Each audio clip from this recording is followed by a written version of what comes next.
This is the Empowering Healthy Business Podcast, and I'm your host, Cal Wilder. Each episode, we'll dive into topics important to folks who want to run businesses that are both nicely profitable, sustainable, and scalable, and who want to achieve balance in their lives and realize their potential inside and outside of work. This show is sponsored by smartbooks, provider of bookkeeping and accounting for businesses. Let's get started. So I'm really intrigued by today's guest. Most of us founders and business owners have this story ingrained in our heads that we need to sacrifice to build a business. We need to invest money, we need to invest time, we need to invest mental energy and effort, and at some point it's going to pay off in the future. We have this story of delayed gratification, and sometimes it works out great, and other times like we're perpetually delaying the payoff, right? And so today's guest is going to challenge that notion. Today's guest is the CEO and founder of the Business Accelerator Institute and Perseverance Squared, where he's currently working as a business consultant with a strong background in law. So he started out as an attorney. He built a significant practice on managing small law firms, including founding the Small Law Firm University, growing it to millions of dollars a year in revenue, building out a whole program associated with that. So without further ado, I'm really excited to introduce James Brown. Welcome to the show, James. Thank you, Cal, for having me today. I'm excited to be here. So when you started your business, did you share this belief that you needed to sacrifice in order to build a business?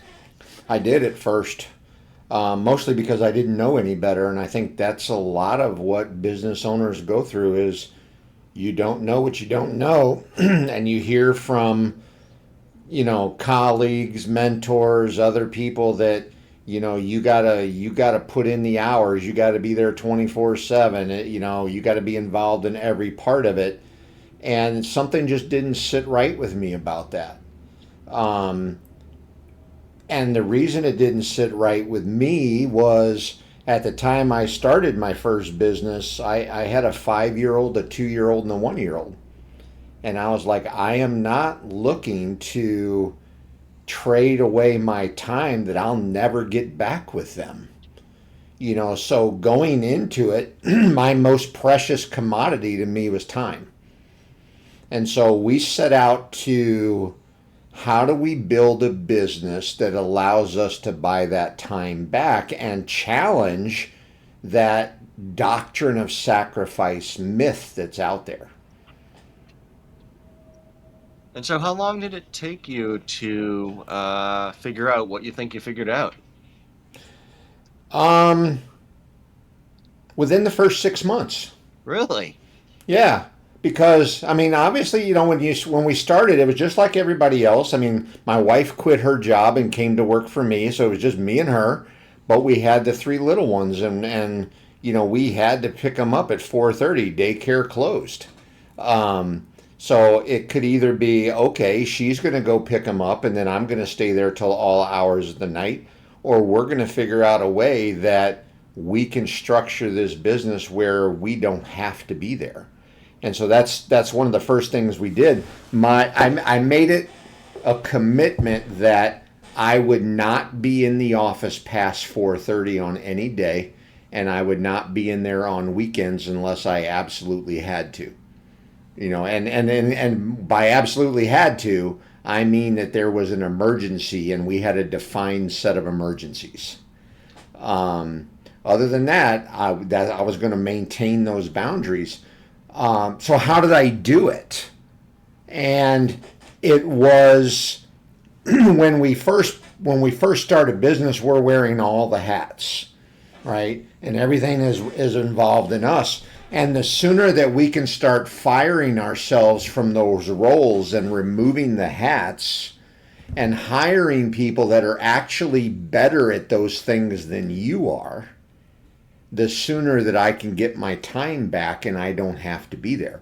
So initially, when we're first getting started, it's all about marketing and sales, right? I'm trying to do both. But then as we started signing up new clients, Now we're having to do those sales conversations. We're signing them up.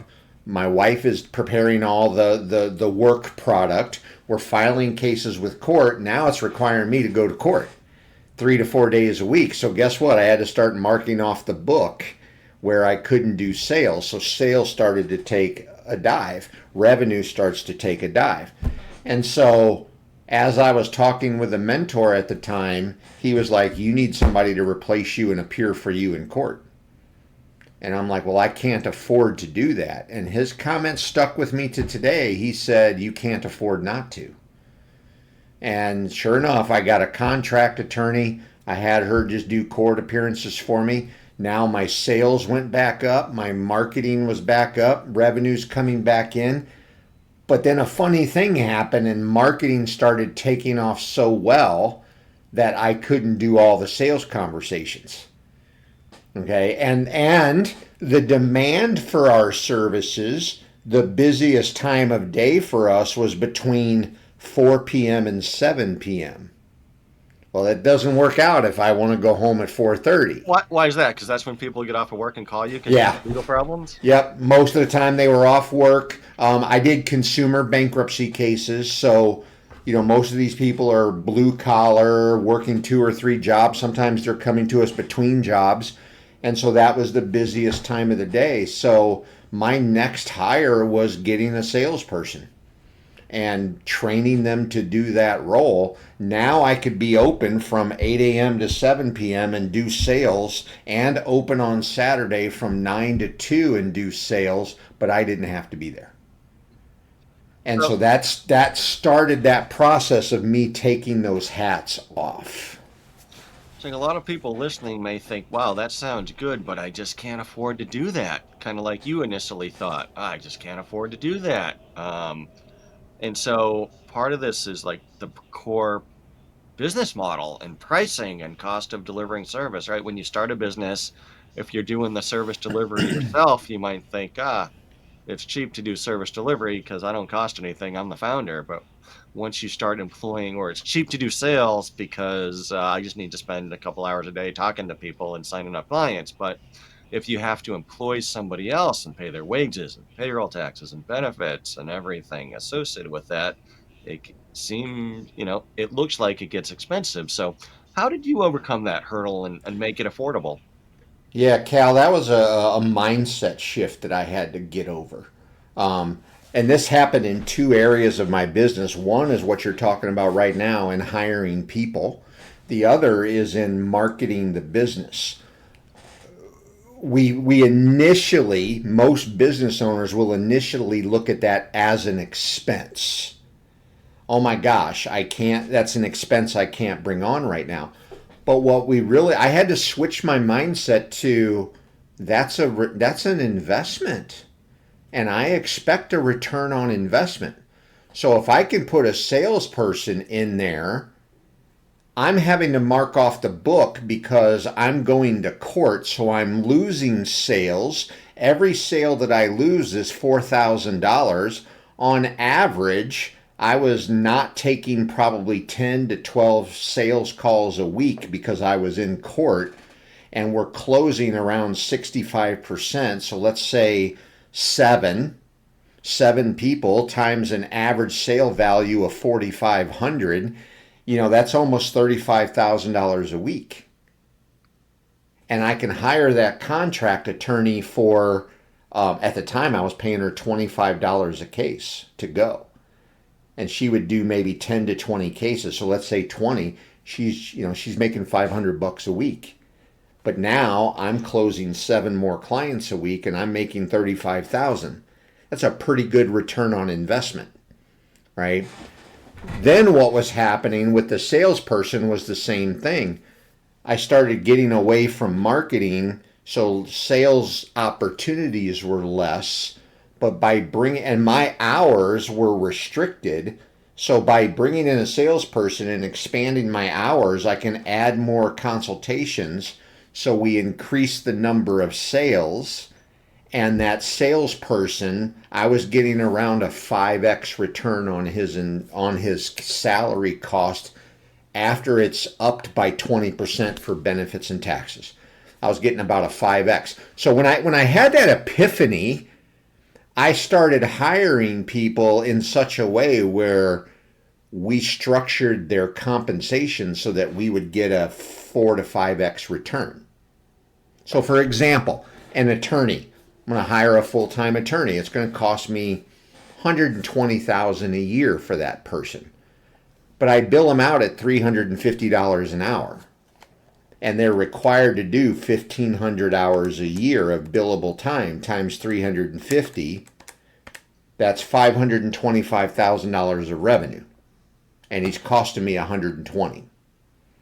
Right? So as long as I hold them and I give them enough work to bill 31 hours a week, then I'm getting a 5x return on that employee. So why wouldn't I do that all day long? And that's how you have to look at that. Marketing is the same way. A lot of people will be like, well, I can't afford to market because it's an expense. Well, I look for a 10x return on my investment on the marketing. So I ask people this question all the time, Cal. If I asked you to give me $1,000 today and I give you back 10,000 next week, would you do that? And everybody's like, yes. Okay. Well, if I ask you to give me 10,000 this week and I give you back 100,000 next week, would you do that? Yeah. Well, then it's relative, right? So as long as we're getting the ROI, I was spending $25,000 a month on marketing just in the St. Louis office, but I was bringing in $360,000 a month in revenue. So I think there's two challenges with this. One is you've got to have a business model built out so that you know you get your 5x or your 10x return on different kinds of spending. So you have to model it out like you did. Um, and then you have to somehow get confident enough that if you hire these people to do these things for you, the business will come in. Because the nightmare is you hire these people, you've got this big model, but then you don't have enough business coming in and you cannot support this infrastructure of staff that you've hired. And it looks good on paper, Yes. but you can't bring in the business. So how do you get how did you screw up your confidence enough to get to the point where you made those decisions? Well, one of the things I realized was that if I'm going to fire myself from the busy work, that's not profitable. The lowest and worst use of my time is actually working in production of whatever it is we sell, right?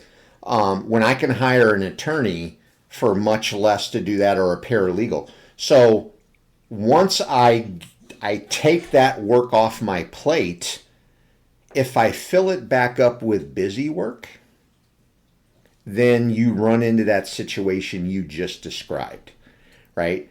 Now, if I replace it with the highest and best use of my time, which is always marketing and sales, then that's when you start having those quantum leaps in revenue.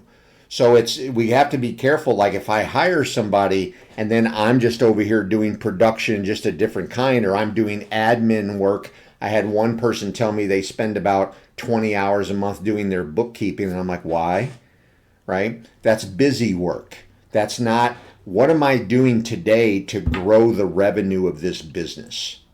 That's the highest and best use of my time, and it will always be for the owner. So when you hire that person, replace it with the stuff that is the highest and best use of your time, and you won't run into that issue that you just mentioned. You know, it's interesting because as I hear you say that, brings back a lot of memories, a lot of situations I was in where you said the highest and best use of time of the founder and the owner is sales and marketing. Mm-hmm. And a lot of us who start businesses, we're technicians. I mean, I'm a finance guy, you're an attorney. I got clients at smartbooks who are, software engineers, they're marketing professionals, like they're technical people. They don't view themselves as marketing salespeople. So for them, it's like, I don't want to go sell. I'm kind of introverted. Can I just hire salespeople and make it work? And it's challenging. And I did a whole episode number 33, the founder as chief salesperson with Chris Filipiak. And we went through this in detail about how important it is for the founder to really master marketing and sales. And then once you built it all out and proven the model, then you can hire other people to step in and do it for you. But you've really got to master it yourself first. So is that kind of your experience? You had to master the sales and marketing process, and then you could bring people in to replace yourself? Yes, I would agree. I think anything in business, when we first initiate it or implement it, the owner has to be involved in it. I want to understand how it works and how to dial the numbers into where I want them, and then I can train somebody else to step in my shoes and take it over. Right? There's a couple of reasons to do that. Number one, I need to understand enough of what's good, what's bad, what works, what doesn't, so that if I hire employees, I know enough that they can't pull the wool over my eyes, right? If I hold them to certain KPIs or expectations and they come in and say, "Oh well, I'm just so overwhelmed. This is taking a lot longer." I know, no, I know exactly how long it takes because I've done it. I know what the sales closing rate can be because I did it for the first 6 months and I'm closing 70% of the people I talk to. So I know that that's physically possible.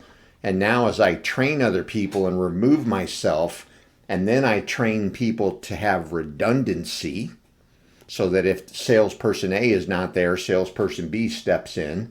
Now I've got a team that is meeting the expectations that I set up. And so I always want to understand, and I'll jump in when we do something new, but it's for the purpose of understanding and then being able to properly train somebody else. Hmm.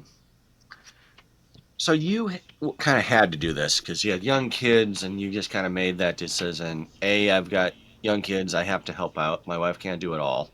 And B, I want to spend time with them.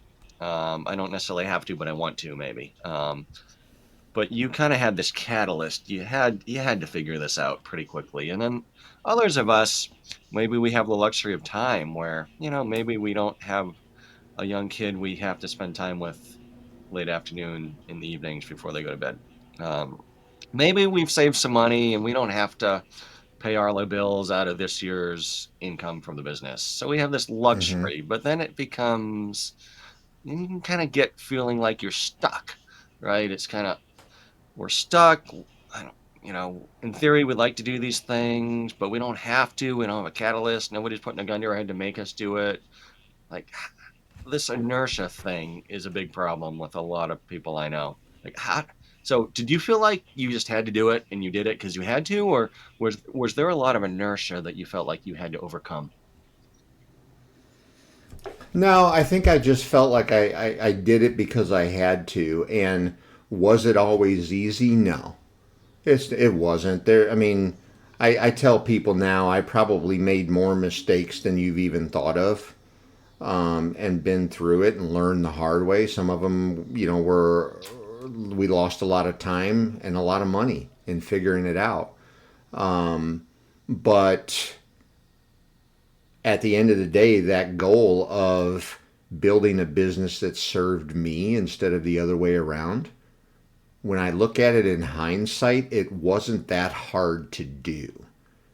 It's that most people have that limiting belief that it can't be done, that they're required to be chained to that business. And to me, if I've got a business where I have to serve it in order for it to survive, then what? I mean, I might as well go work for somebody else, and be able to go home at the end of the day and not worry about all that stuff.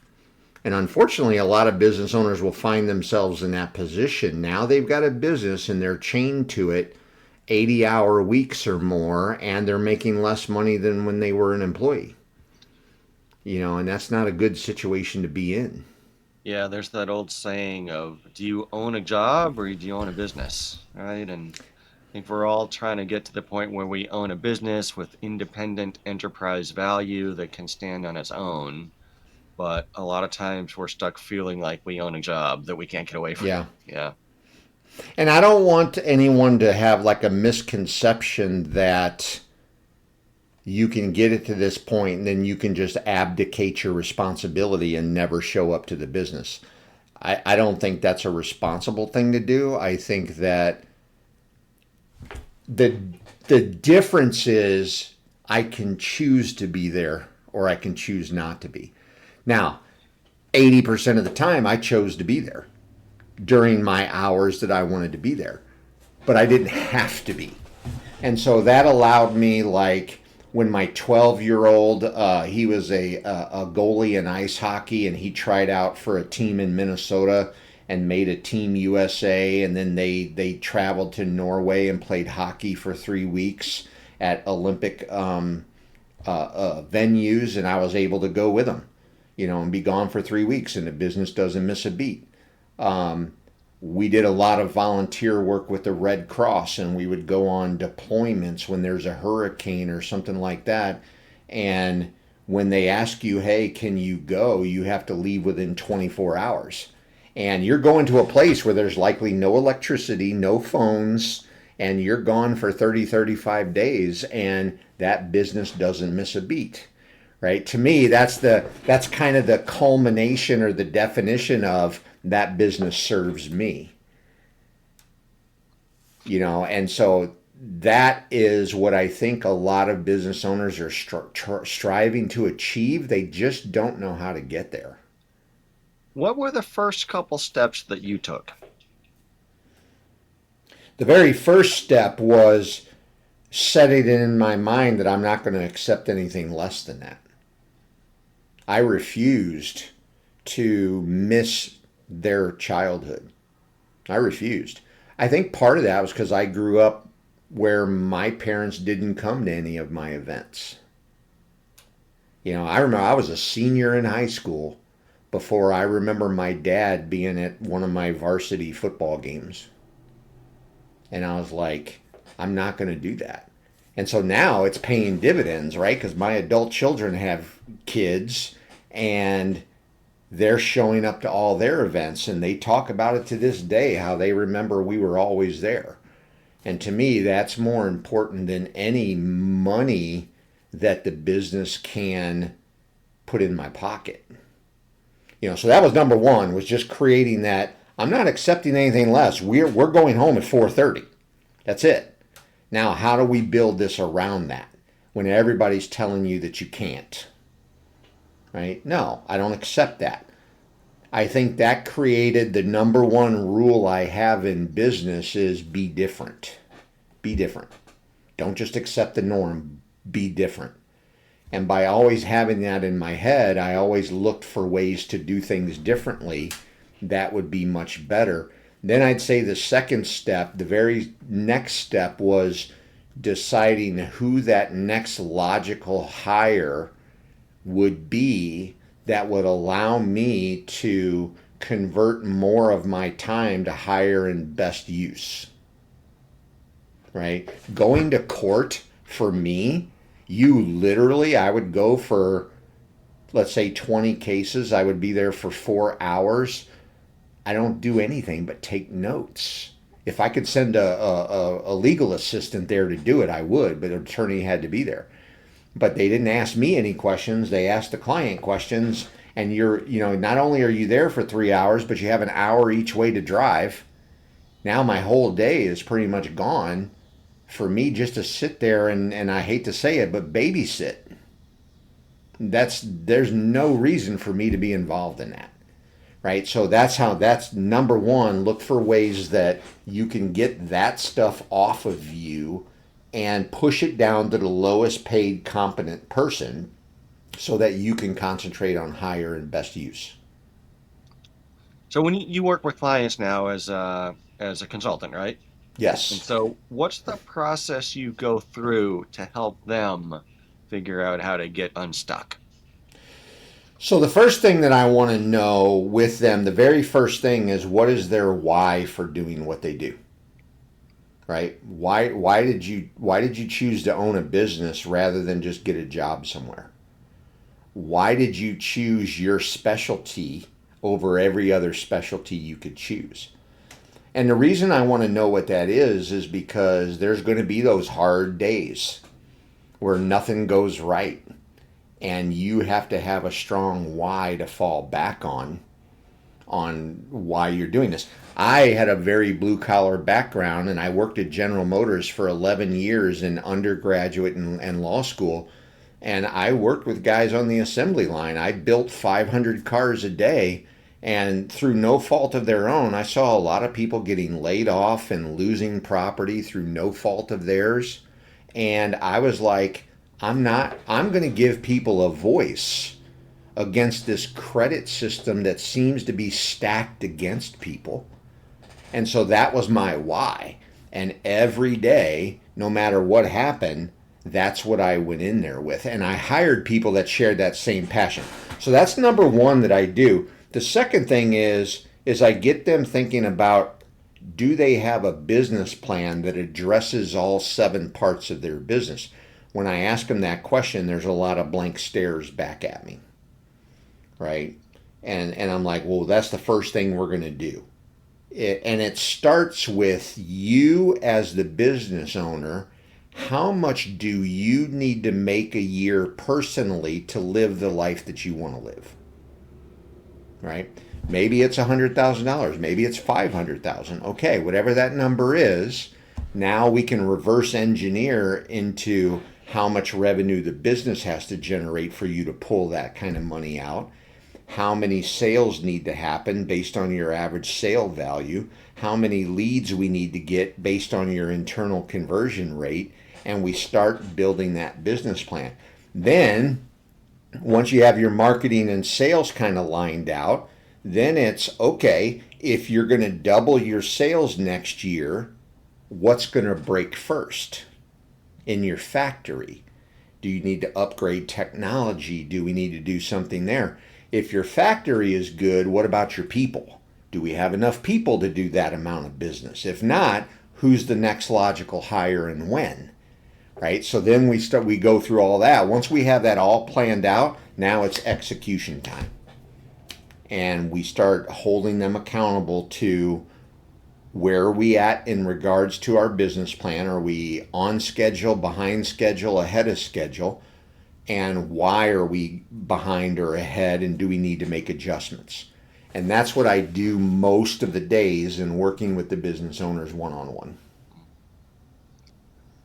I'm sure it wasn't all easy for you. So there was a lot of No, work, a lot of stress, mistakes, problems along the way. What were some of the biggest challenges as you started to delegate and bring on staff and extricate yourself from the day to day? I think the biggest challenge in myself, and the one that I see in business owners, since 2018, I've worked with like over 450 business owners, and the biggest challenge I see is in right in here. It's right in here. It'll either be limiting beliefs that we've developed. The doctrine of sacrifice is one of them, and to be able to break through those, because that's what keeps you stuck. I had one lady that her her voice, her words told me she wanted to be a multi-million-dollar business owner, but her revenue levels kept hitting like 900,000, 950, 925, 4 years in a row. And I'm like, what's the deal? Like, why can't you break the $1 million mark? And she's like, I don't know. I just can't figure it out.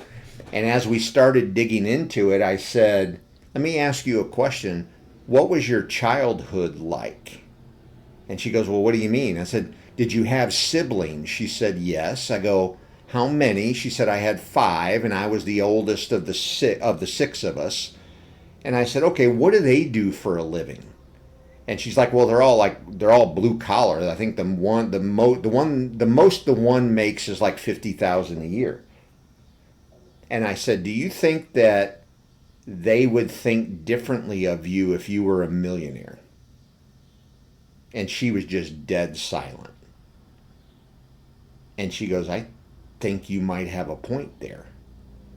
Because I've always been the one they looked up to, and I've always felt bad because they're working to make an hourly wage, of $40,000, $50,000. And I said, well, let me ask you this question. how would you change personally if you made $1 million next year? She said, I wouldn't. I'm like, so why aren't we doing it? The next year she hit 1.8 million, Wow. and she did, right? And it was a mental block that she had. And so mindset is one of the biggest challenges we have if we don't get out of our own way. So how do you help people get out of their own way? I've I certainly think been in my first, own way more times than I would like to admit. yeah, Yeah. I think it's first trying to figure out why it is that there's a block there. I would say the majority of the time it is either revolving around a limiting belief or a terror barrier, right? Hers was a terror barrier. She was afraid to break the $1 million mark because she thought that they would think less of her. And so and that's natural, right? Our body is wired in such a way where your brain is designed to keep you safe and comfortable, right? All of a sudden, I want to take my business from where I'm comfortable to multi-million dollars. That's a scary thing. I need to hire 10 more people. Oh, that's a really scary thing, right? And so you start to do actions, whether it's subconsciously or consciously, in line with your brain trying to keep you comfortable so you stay stuck. So whenever I recognize something like that in anybody, I'll say, let's take a step back. What is your fear of moving forward? And is it based in illusion or is it based in reality? Right? And we'd figured out with her that it was an illusion. She thought that they were going to think less of her. And that was actually the farthest from the truth. And so when you do that and you step back and you go, is this an illusion or is it like based in fact? And if there's nothing you can find in fact, then move forward and push through it, right? And that's how you break through those terror barriers and have those quantum leaps in your business. So people listening, they could hire you and call you up and hire you, but you also wrote a book if somebody just wants to tiptoe their way into exploring your approach. Tell us about the book that you wrote. Yeah, the book itself was called, um, oh my gosh, what am I trying to think of? The name of it was Shift Happens. Um, and basically, it was at a time in 2008, 2009 when the economy really started to tank, the housing market crashed, and I was asked to write this book on how business owners should approach an economy like this and what they can do about it. And so that specific book was written for that specific purpose. Um, that one went to bestseller in 3 categories. The one that I have now is just a free one that I give away. It's the top 10 mistakes that can destroy your business. It basically goes through what are those top 10 things that I've been through or I've seen people go through that really has had a negative impact on the growth of their business. Well, we don't have And time to go so, through all 10, but like, give us a hint. What are the first couple? well, I think one of the first ones is when you go into marketing without understanding who your avatar, your A plus client looks like, not only what they look like, a lot of people will tell you that. Oh, they're 25 to 45-year olds and they're, mostly married or whatever, whatever the demographics are.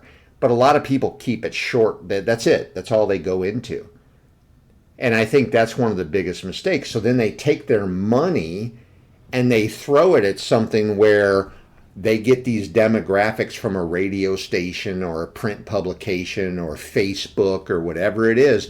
And so they throw their money at it and then they lose the money. And it's almost an approach where we're gambling with our marketing dollars because we don't truly understand our market. What I ask people to do is not only understand the demographic information of your perfect client, but what keeps them up at night, number one. What truly keeps them up at night that you can solve that for them? Um, in my law firm, I did consumer bankruptcy cases. So if somebody got a foreclosure notice, that's not their real concern. What's keeping them up at night is if they lose the house, they don't have anywhere they can go. They'd have to move in the middle of the night. It would be embarrassing. They may have to pull their kids out of school and they'd have to leave their friends. One of the things I've heard from people is my wife doesn't even know we're behind in house payments, right? That's what's keeping them up at night. So now I can craft my marketing messages that are directly targeted towards those things to keep them up at night. The second thing I want to know about them besides that is where do they get their information from? Right? If I can understand where they get their information from, now I can tilt the odds in my favor and choose marketing channels that they are participating in. I learned that lesson. I was in a mastermind group and a bunch of lawyers were talking about doing radio. And I'm like taking notes like a young, naive business owner. And I'm like, what stations are you on? They're like, oh, we're putting 10 grand a month into news talk and sports talk radio. And I come back to St. Louis and I throw $10,000 at news talk and sports talk radio and I got nothing, not a single call. And so I'm like, why would that be? It's working like them for like gangbusters. And so I started asking my prospects when they're signing their retainer agreement and hiring me. I said, hey, I got a question for you. Do you listen to the radio? And they're like, yeah, we listen to the radio. Okay, well, what stations do you listen to? And they started to tell me Jazz 101, Magic 108, Jazz 101, Magic 108. Those were the top two stations on across all these people. And so I took that same $10,000 and put it on those stations and the phone rang off the hook. Right? And that was my biggest lesson in you need to understand more about what keeps your prospects up at night and where they get their information from.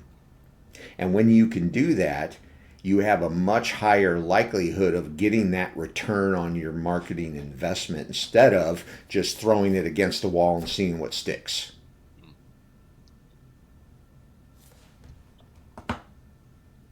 So if you, with the benefit of hindsight, everything you've learned so far in your career, you can go back and do it again, 10, 20 years ago, what would you tell yourself to do differently?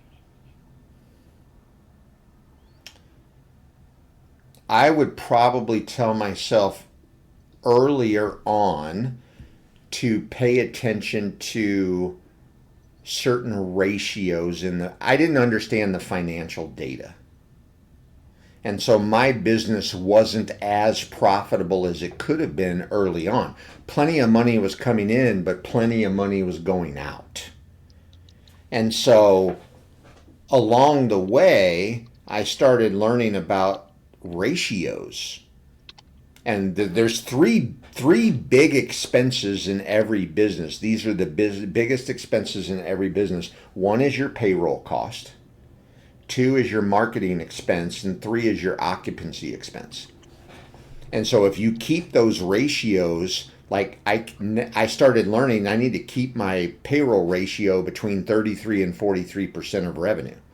I want to keep my marketing dollars between 9 and 11% of revenue, and I want my occupancy expense to be no more than 4 to 6% of revenue.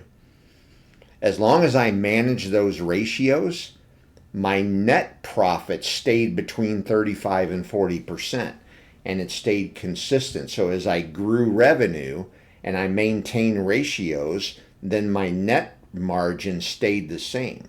I have a lot of business owners that'll be like, look, I doubled my revenue from last year to this year, but I didn't make any more money. And that was the biggest thing, was they didn't manage ratios, and I didn't do that early enough.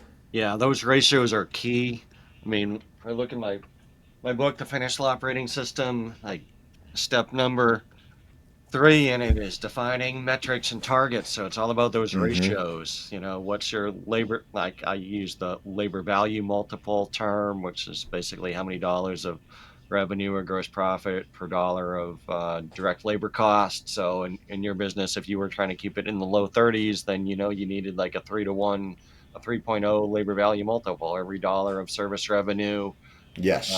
you could pay 30, 33 cents of that out in payroll. And that was the ratio, right? So it informed your staffing decisions, your pricing decisions, informs a lot. Yeah. Like one basic ratio like that, it kind of gets to the core profitability of the entire business model. And you can bring on a whole bunch of new business, but if you don't have the core ratio right in service delivery, it won't work. So you could, like your Yeah. example, your friend doubled his revenue but didn't make any more profit. Well, he didn't have the ratios going, right? And so I think that's really the key is trying to figure out what the short list of 3 to 5 key ratios are. Maybe it's only one ratio, but what Yeah. are the top handful of ratios that really drive profitability in your business? And if you doubled your business over the next couple of years, what ratios do you need to keep in place to make sure you double your profit at the same time? Yeah. That's absolutely true. And, a lot of people, they think the solution to that gentleman that we just talked about, his payroll ratio was 69% of his revenue, right? And then his other overhead was 47%. So if you add those two together, that's 116%, right? And that's why he's not making money. And I said, look, you know, his solution for that was bring in more cases, more sales. I said, you realize you're just bringing in more unprofitable sales, right? So we have to fix the ratios, or you're not going to make a profit. Yeah, you gotta get the pricing up or the staff utilization percentage up, something to that Correct. change. Correct. Yeah, and in a service business, there's only a few things that can really change, so luckily, it's like manufacturing is very complicated, but in a service Yeah. business, there's only a few variables. There's your pricing, your utilization, your overhead rate, your client Yep. retention, cost of client acquisition. There's like a handful of ratios that really matter in service businesses. Yeah, I would agree. Um, So let me ask you this: what kind of businesses do you ideally consult with these days, and what specifically do you do with them? The ones I consult with are mostly in the professional business, professional services sector. So, not so much product based businesses. I have one right now. It's a manufacturer and distributor of hard cider. So I have that one, but most of the other ones are doctors, lawyers, um, accountants, tax strategists, therapists. So it's really the professional service businesses that I work with, and you know I do a lot of one-on-one calls with them. We do 3 calls a month where we're going over that business plan. We're making sure we're implementing the things, and they walk away with action items in order to implement in their business to really drive that progress. So that's really where I shine is in service based businesses. Okay, cool. And I want to ask you a little bit what you like to do outside of work. I know you mentioned volunteering with the Red Cross, and that sounds kind of exciting, doing disaster relief or emergency Yeah. relief. Tell me more about that. How do you get into that? Yeah, I love doing it. It happened to be where a tornado came through the St. Louis area. I remember that day. We went to the basement of our home, and you could literally see the tornado out the basement window. So it touched down about a mile from us. It went through, and it actually went across Lambert International Airport, blew all the windows in the airport. And so we tried to go out and volunteer and help clean up. And the one organization that we thought we were helping out, when we got into the neighborhoods, they said, well, you can go in this one, but you can't help that one. You can help this one, but you can't help that one. And I'm like, why is that? And it had to do with faith based, and they were only helping certain people, and that just kind of hit me wrong. So I was looking for another opportunity where there wasn't those restrictions. We're just there to help. And so Red Cross fit that bill for me. Locally, we work every Friday night from 4 to midnight, my wife, my daughter, and myself. And we go to the Red Cross headquarters here, and there's a ready room, and all of the fire scanners are in there, and you're listening to the fire scanners. And if there's a residential fire, we go. And during the fire, we canteen the firemen, juice, coffee, snacks to keep their blood sugar up. And then we help the homeowners by getting them into a hotel and giving them a debit card with money on it for food and clothing until they can get a social worker assigned to them. And so we do that every Friday. And then we got involved in the national deployments because, when a disaster hits, you know, you see those images on the news where people are just kind of like walking around their property in a daze because they don't have anywhere to go. They don't have it. So it's opening shelters. It's establishing feeding kitchens. When we worked Hurricane Harvey about 4 or 5 years ago, as actually longer than that, 7 years ago, we got down there. We drove what's called an emergency response vehicle. Looks like an ambulance, but basically these vehicles go to these Baptist church feeding kitchens that they set up, and you pick up lunch and you go out into these neighborhoods that are destroyed and you provide meals and water and snacks. And we would feed maybe there'd be like 30 of these vehicles just for one kitchen, and we would feed 50,000 people a day out of those kitchens. And when we went to Hurricane Harvey, we showed up and they're like, "What are you guys here to do?" I said, "Well, we're here to drive an IRV." And they said, "Okay, what's your background?" I told them I owned my own business. "Okay, I'm going to have you in charge of setting up the kitchens." And I'm like, "Excuse me?" Like, I've never done that before. But literally within 5 days, we had 6 of those kitchens set up, serving 300,000 meals twice a day.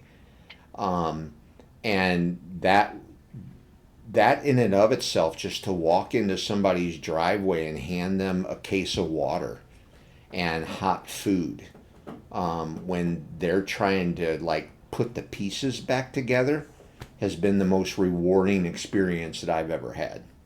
And it's something that we just have always continued to do. Yeah, that's really inspiring, James.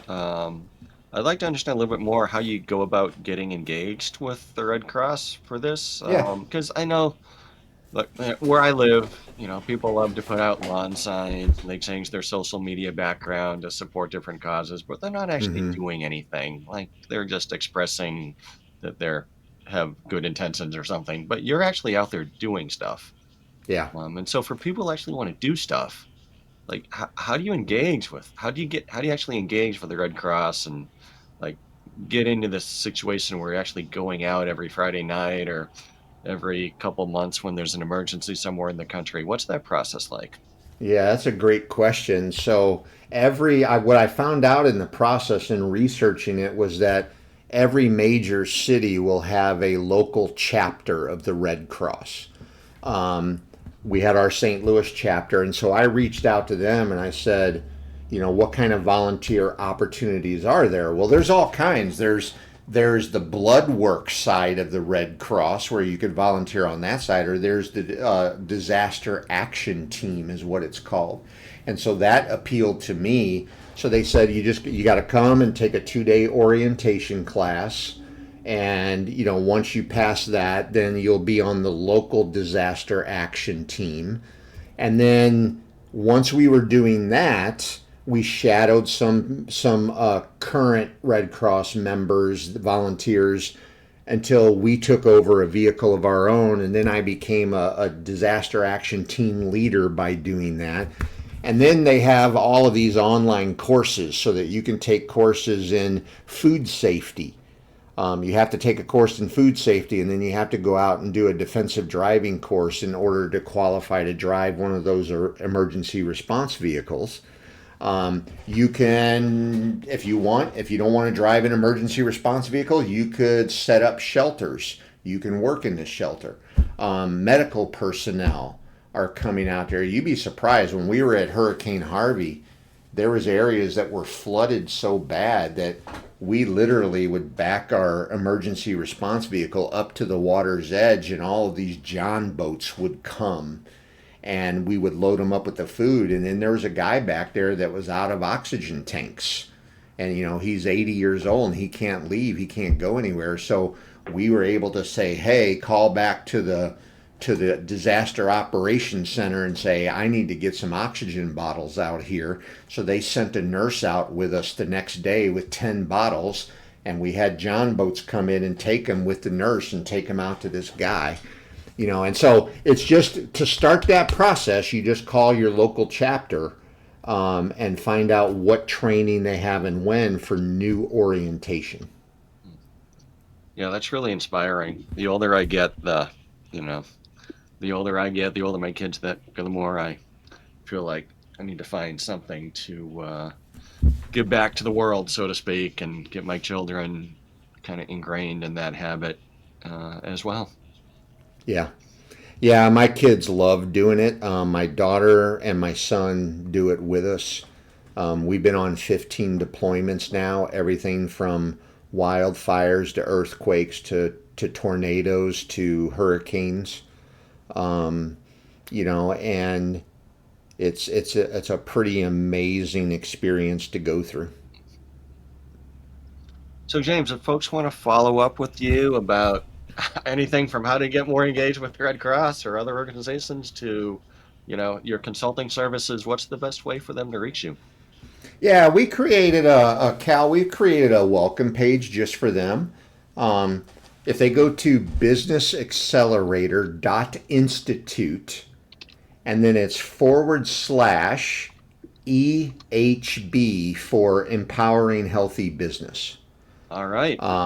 So it's a joint landing page, just your brand, my brand on there. They can go there. They can get the free download of the book, Top 10 Mistakes to Destroy Your Business. They can also set up a free discovery call with me if they're struggling with any aspect of their business and they want some quick pointers on that.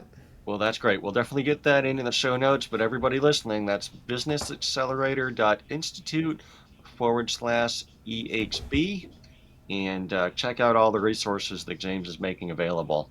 You can tell he's very genuine, really cares. So if you're struggling with any of the things we've talked about, trying to take your business to the next level, want to get involved in the Red Cross, whatever it is, James is the man for you. So thank you, James, for spending the time with us all for this past hour or so. I really appreciate everything you've shared. Certainly motivating for me and hopefully for listeners as well. All right, Cal, I appreciate being here. Looking forward. If you ever want me to come back, just let me know. All right. Well, this has been another exciting episode of Empowering Healthy Business. We'll see you all next time. Another episode in the books. Thank you so much for tuning in. For show notes and more, visit empoweringhealthybusiness.com. If you would like to have a one-on-one discussion with me or possibly engage smartbooks to help with your business, you can reach me at C-A-L, at empoweringhealthybusiness.com, or message me on LinkedIn, where I am easy to find. Until next time, this is Empowering Healthy Business, the podcast for business owners, signing off.